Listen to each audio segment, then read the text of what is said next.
This is Gam Chat. My name is Greg. I'm McCoy. And I'm D. We're three Filipino gay guys trying to make sense of anything and everything in the world today. Welcome to our podcast. So this is our queries episode. We have received your queries, aka questions, that have come to us via social media, email, anchor.fm, biblically messages there. So we're answering your questions in a segment called You've got queries. Queeries. That was pathetic. All right. So McCoy, what is our first queries? Or query? First query, right? First query? Query. Yeah. Or query. Question. Okay. Query. Just one query. Just one query. Okay. It's from my friend Francis. Hey, Francis. And the question is, what is something you do that everyone thinks is weird? Who wants to go first? I don't know. It's been a while. I haven't been around people in so long. I asked Amato, but then how dare he say something if he did? So Threatening your husband. Okay. Well, with you, D. Yeah, what is it? Because you seem unsure. Yeah. You like to make people feel uncomfortable. See, that's something you do this. I don't know though, because that's outside. But then no. But you know what? I will own up to it. I do enjoy doing that. So yes, this is what you do. When you're in a car, I've seen this and you have talked to me about this. When Amato's driving, you're like in the passenger seat. You'll see like a kid in the back seat and they're like looking at you and you will stare at them. Yeah, I'll do until they feel that. uncomfortable, they look away. But you won't stop looking at them. You'll keep staring at the kid. Actually, you know what I would do is like, for example, a kid would slouch down and kind of hide, but I would go higher. So make sure like eye contact. I can still see you. Like, you know. Or I think Wait, so this is more of a creeper? Weird? it's just more like I like to check people. It doesn't matter where we're at. Or I think I remember one time we were at the market and this kid was like running around like, and I just went like, stop running around. I just went like that and like walked away and like, remember he was running around. We went to the market and I was like, okay, yeah. I like making people feel uncomfortable once in a while. It breaks the ice. Because then, like, sometimes I just get too bored. What ice needs to be broken? Like, I don't know. It's just like, it's so boring sometimes. I'm like, okay, I need to make this lighter. Or sometimes I'll, like, make some stupid things. And then, like, I'll point at someone else, like, as if they did it. And then, like... yeah. So, in short, you like creating drama. Yeah, I stir the pot and then I walk away slowly, like say stirring, like stirring my cocktail and just kind of walk away and just like watch. Yeah, that's me. Yeah, you really do. this is not only weird but just uncomfortable. Like, that's his whole and goal. That's why I walk away slowly, because the one's like I've done my job and then just walk away. It's actually funny. you know what you remind me of? You remind me of. You ever seen this show called Mr. Bean? Yes. You're like a Filipino Mr. Bean. You're like, you know, because he does that where he just stares at you and you're like, whoa. Actually, Greg, if you see this in action, it's actually fun. Because I think, you know what? I was traumatized by my uncle who used to do that, like pick on kids when we were kids. So I kind of like took that on too and be like, when I see like someone that's unruly, like a kid that's running around, I will check them and make them feel uncomfortable. But then I kind of started doing that to adults too. So yeah. Some adults do deserve it. Okay, how about you, McCoy? Oh, I think only Greg noticed this, and he called me out on it. What? When I get into a car, and before I even start driving... Oh, no. Yeah, I know that about you. Oh, on the handbrake in Filipino, emergency brake here in America. Yeah. I'll press it, and then while I'm pressing, I'm counting in my head like 10 seconds or 10 times. Yes. Why? Okay, this is what happened. When I first got a car years ago, and then I drove to work, I was living in Bellflower, and my work was in Fullerton. And that's like about 25-mile drive. So I drove to Fullerton, and then when I parked, that's when I realized my handbrake or my emergency brake was on. And I was like thinking, why is the engine so weak? Slow. I was about to say, you shouldn't have noticed it if your emergency handbrake was on. Well, that was my first time driving the car, right? And I've only had my license for like a few months prior to that. So, yeah. So ever since then, I always make sure it became part of my OCD. Even like with the air conditioning, I'll make sure like it's off. I can see it's off, but I'll have to press it to make sure it's off. Like, if it's like a thing, like a round thing, I have to keep turning it Why do you count down like you're about to take off or something? Is it like a countdown, right? to make sure 10, I did it 9, more than 8, once. 7. It's weird. Blast off. And I do that same with an iron when I'm ironing my shirt, with doorknobs. It's so strange. It's just I don't know. Oh, also another thing people think is weird. You know, Filipinos use a lot of like dipping sauce. Yeah, of course. I used none. What? Yes. See? Wait, that is weird. So you're not Filipino? How dare you? I'll show you my birth certificate. But so I don't. I think because when I was younger, my mom used to cook a lot of like stews, like sinigang and menudo. Wait a minute, though. I'm gonna have to cut you up here. So when you have your longanisa, which I had my longanisa this morning, Yes. you can't eat longanisa without like vinegar. Yeah, you can. Yeah, you can. I do without. I'm with McCoy. What? But my reasoning is different. I'm just lazy.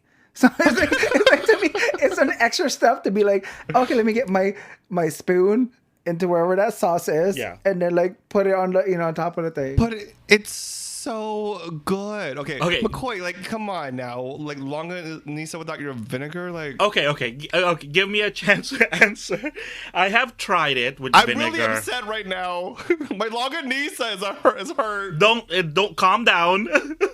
My longanisa is hurt. Okay, so I have tried longanisa with like vinegar or whatnot. I get why people do it. It cuts the fat. I do get it. I still don't feel the need for it. Yeah. It's like an extra step that you have to do. It's like, why? Then again, I'm lazy. Yeah, like none of my siblings really do this. Like, What? and even my sister-in-law made a comment about my brother that he doesn't do that. I'm like, yeah, because we don't. All right, how about this? Chicken nuggets. Dipping sauce? No dipping sauce. Well, you that's have different. to. That's chicken nugget You is have to. bland. Oh. You know? Yeah. There's nothing there. But like longanisa and fried rice without the vinegar, I just can't do it. It's just like thing missing. Okay, let me answer the nuggets. I didn't eat nuggets as a kid. I learned to eat nuggets here in the US. So of course I was trained to eat it with like the sauce. Okay. See the difference? Like so That is weird, I would say though. Yeah. Like no sauce in your Filipino. I don't know. well, how about you, Greg? Okay, so something I do that everyone thinks it's weird. Okay, so off the bat, I think everybody knows this that knows me is that I have the weirdest laugh. Like I contain it on the podcast. I go high pitchy. I go like that, like a horse. Like I'm trying to jump on a horse and giddy up away. But that's contained, right? But my laugh is so hideous. I feel like it's a mix between like a dying geese, the Wicked Witch of the West, or is it the East? East and West, whatever. I sound like a bruja. That's Bernie. Like, I have the worst laugh. And I think everyone looks at me so weird. I'll do this in public too. I mean, I don't care now. I'm like, whatever. Yeah. But I get stares at restaurants when I laugh out loud. But I'm like, what? You do get really loud. You get loud about it. But I think it's distinct. It's very you. it's weird though. Actually, one memory of Greg that I have, like where I was like, oh my God, he is so loud. Remember when we went to remember when we went to Queen Mary haunted Halloween shit? Oh my That God. was scary, Oh my God. though. Lord, I mean, like, Oh my God, yes. Okay, I'll set the scene for people. If you could imagine maybe like 13 to like 18 gay boys Yes. going through a scary maze and just yelling, but then like 5 of them Yes. have a very distinct like yell and like as if they're being murdered and laughing at the same time. It's like, I remember people were like being body slammed. Someone lost their sandals. Oh no. That's Greg. I forgot who it was. If you're watching a scary movie with Greg and you're right beside him, yes. you will get hurt, Yes, right? you'll get If pinched. you go into like a haunted maze, Greg will grab you and Pick throw you you up. against the wall. Because it's scary, guys. The haunted maze is freaking scary, and your body just reacts. Like it convulses. Like my laugh, it just starts. I can't control it. Okay. Yeah, that was like one thing that I remember we did. I'm like, oh my God, like I remember, it's a good thing it was dark. No one recognized us. And when everyone came in, and there's just like guys walking around like, who was yelling? Like, no, I don't know. Like, Well, I wasn't the only one with a really bad scream. It was also our friend B. I'm gonna call him. Oh out. yeah, Yes. You're Our right. friend You're B right. has also laughed, but similar to mine. But the hard part is because my weirdness, when it comes out, it comes out. I can't hide it. I think it's fine. No, but it's very distinct. It's distinct and slightly embarrassing at times. Don't be embarrassed. I have always seen it as if like, okay, he was generally having fun. Whenever that came up, I was like, okay, he's really enjoying himself. So that's how I always saw it. But he also laughs like that when he's trying to mock you. So I don't know. Well, because he is having fun. That's why. It ranges, guys. It ranges. So what's the next question? So the next question is from Earl from Philippine Campfire Stories. Ooh, hey Earl, how you doing? Wait, are we not talking like that? Actually, this was specifically sent in for Greg. Me? Uh-oh. Yes, but we can answer. We can all answer it. So he says, I'm interested in culture and arts. If I go to Los Angeles, where do you advise that I go that would not be too touristy? Why Greg then? Ooh. I'm just kidding. Because I'm like cultured.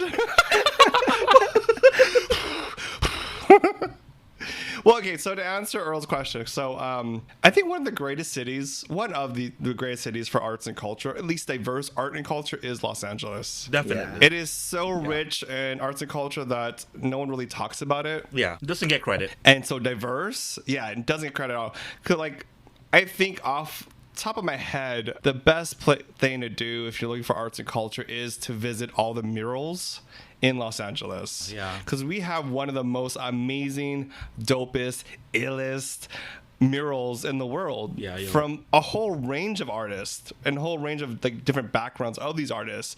And if you follow the murals in Los Angeles, it'll take you all the way to Venice Beach, East LA, downtown LA, South Central, East Hollywood. It takes you everywhere. And there's small, at least they used to have like LA mural tours where you get on a bus and then they kind of explain you the different artists. And the cool thing about doing these tours or just visiting all the murals is that all the food that you'll find along the way. You're right. Which is also totally arts and culture. Mm-hmm, definitely. You know, the food scene in LA is amazing. So you could, if you visit all the murals, you'll get to also experience different neighborhoods, different communities, and different foods. I would definitely do that. And another little bonus, if you, another secret of Los Angeles is actually the LA River. The LA River, no one really gives it credit for, but there's all this art along the LA River. In Frogtown, Alta 5. One of the artists that we follow, Amaro and I had dinner one time, and he's a musician. And what he does is art installation and performance in LA River.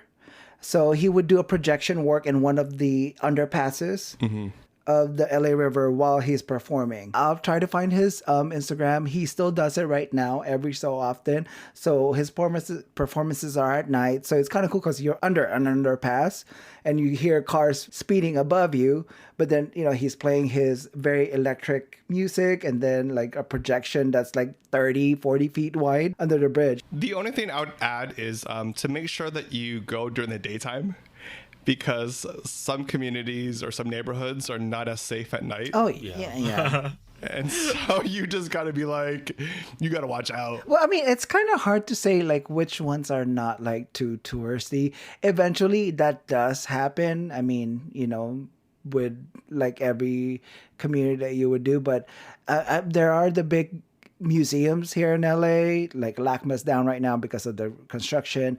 But I like doing small galleries because then you really get to know like the artists like within the neighborhood or within the area. There's one in the West Side where I frequently go to. It's 3 of them. You just literally like park on one end, cross the other, and like intersection, and you hit like 3 small galleries. I always like bring people from out of town, like Little Tokyo. Yeah, definitely. Yes, you can get sucked into like that area, but if you walk a little bit further, there's really like good places to go to. And I mean, like Manuela's there for the bar, and then you can go to Hauser and Worth for the galleries once it's back open.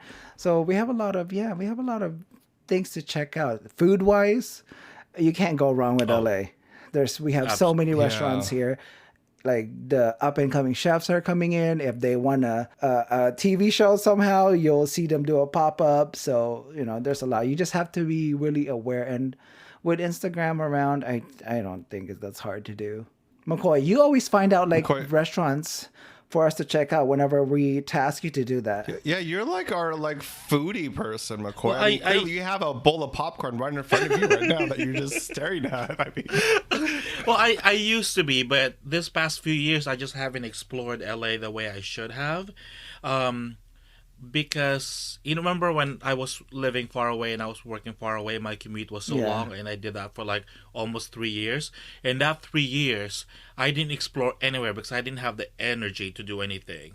But if I could add something, part of the culture in LA would be like the hiking places that we have. Yes, some of them have become touristy, especially in Hollywood. But if you go into San Gabriel Valley, those mountains over there, they have really great hiking trails. So. But if you are going to do that, just go really early. Amado, definitely. Amado and I go we will bring a flashlight just to avoid the crowd. So by the time we're going down, that's when everyone in the tour bus comes.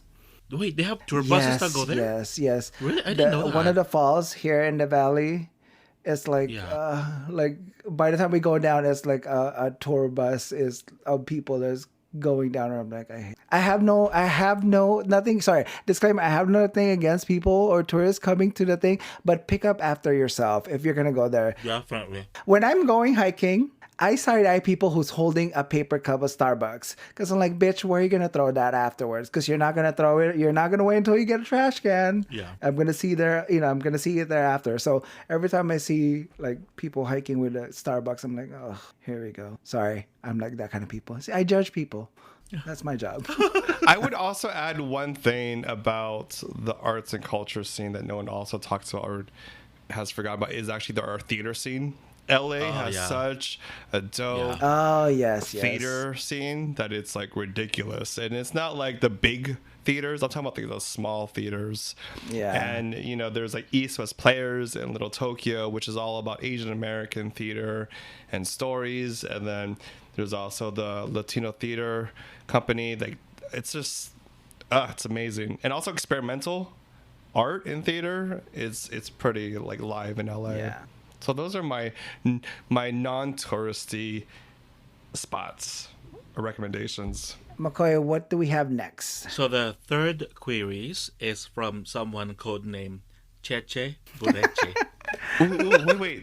This is a Filipino word. Wait, hold on 1 second.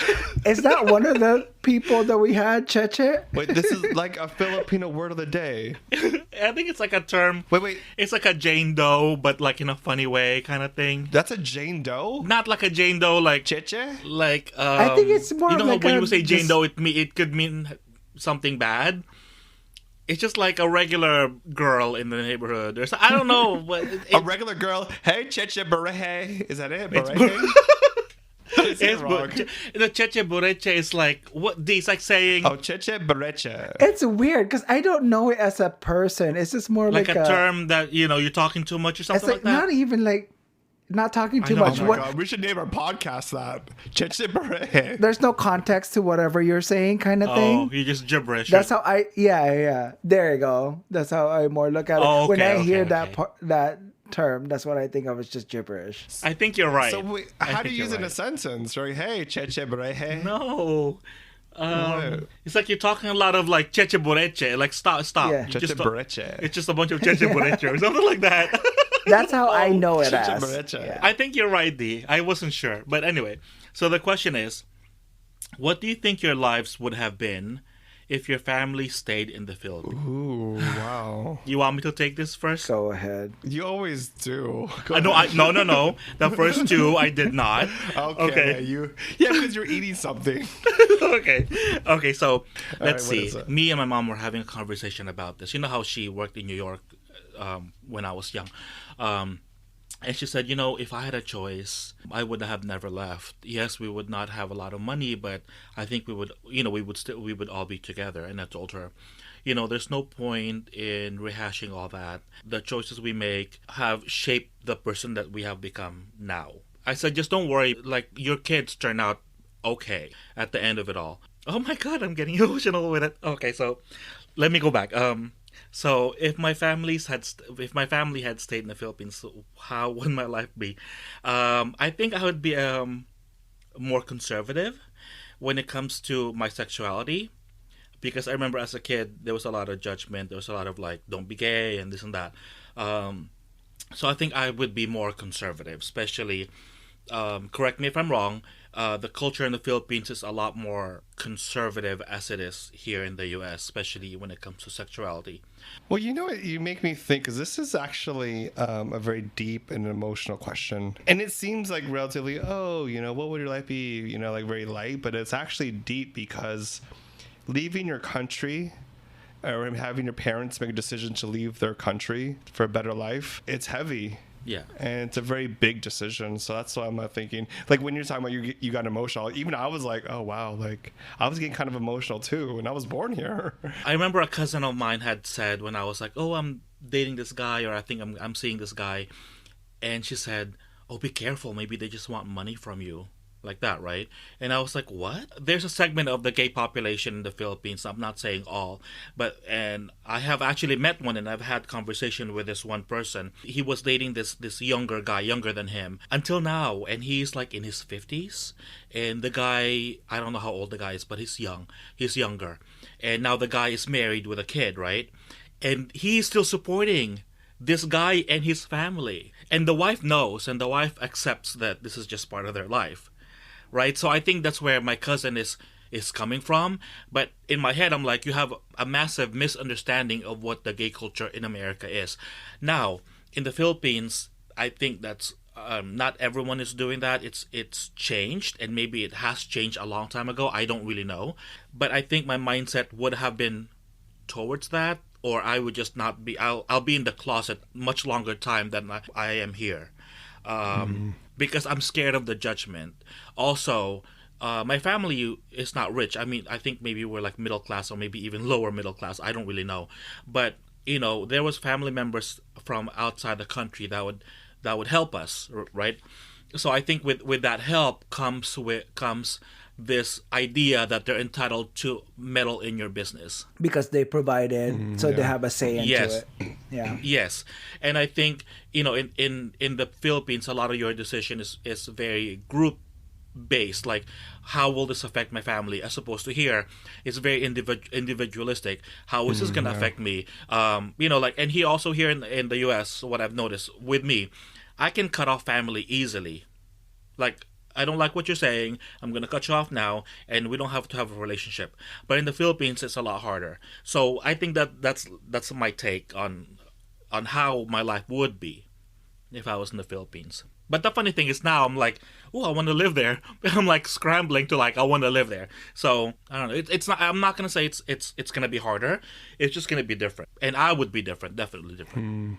Yeah, I think I would have been in the same boat. Like if I would have stayed there and really get the structure of my personality developed there, I think I would have been definitely different. I also think I would have. Well, I already came out late in my life. I was like in like like early 20s already when I came out, and I think it would have been much later there. Just because, again, I told you guys, I had this concept of like what being gay was, and I was not happy with what I was seeing or surrounded by living in the Philippines. So when I got here, I mean, I still suppressed that, but down the line, I was able to see more of what I related to as what being gay was. Actually, the difference between your sentiment, though, and mine, since I haven't really been back there, I don't see myself looking back like what would have changed. Like, I'm happy where I'm at. Like you, I'm easily able to cut out people if I don't think I can benefit from them for myself growth wise, if they're not propelling me or pushing me forward. It's something I never considered because I know I wouldn't have changed anything of what I've done. Okay. I know what you mean. This is such a deep question because I mean my dad and my mom had different journeys to get to the U.S. To leave the Philippines, but if I were just to focus on my mom's journey, when she left the Philippines during the brain drain, A brain drain was a time when a lot of professionals in the medical field and just working professionals and engineers left the Philippines to the States and abroad in the search of work.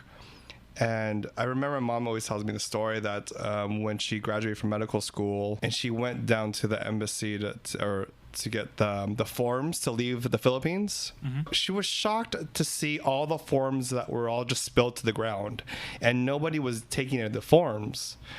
And she asked her friends, like, don't you guys want to go? And none of them wanted to leave. And I think a lot of my mom's friends, my family, we don't come from money in the Philippines. But my mom was fortunate enough to go out to the good schools.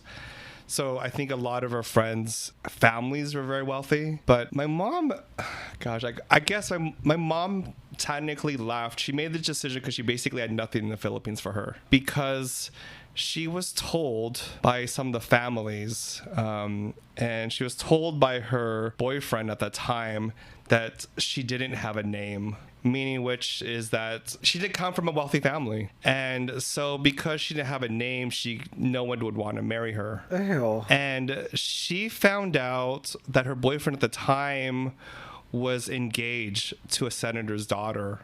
But she didn't find out that he was engaged until she saw it in a newspaper. And then that's when his mother told my mom, oh, you don't have a name. So my mom had to leave the Philippines because she didn't know what career she could possibly have. And so she had to flee. And then I look back like what my life would be. And I have thought about this before, about what my life would have been.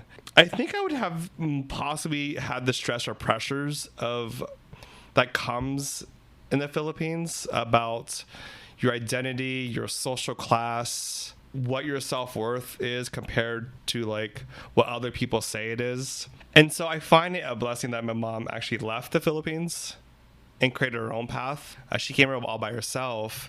I guess there's some expectations, I guess, in the Philippines from family. Okay. I was trying to be... Really? You are trying to downplay it, please. Yes, I'm trying to be like, yes, there's a lot of pressure, a lot of expectations from family in the Philippines. And also, you're right.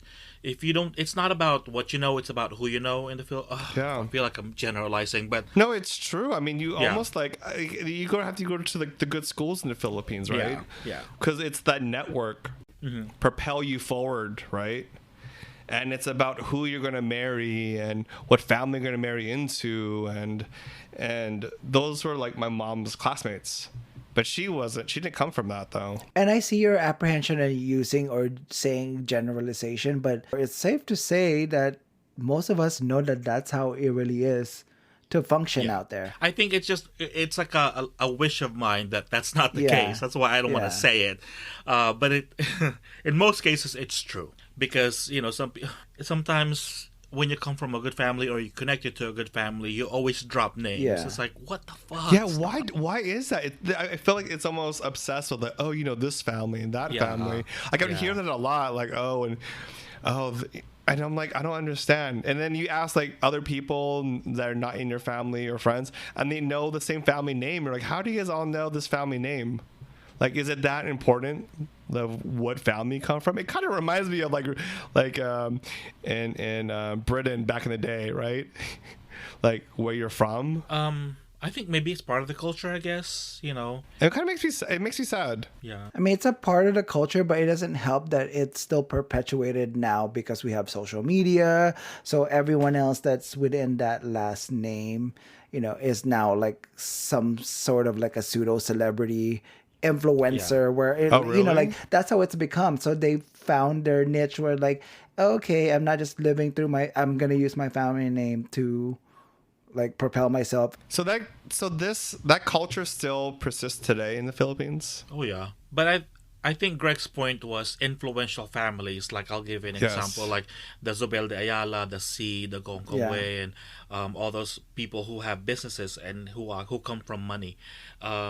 And also politicians that's been in politics for a long time, like the Osmeña and the Rojas and all them. So is that what's considered like the 1% that we have here?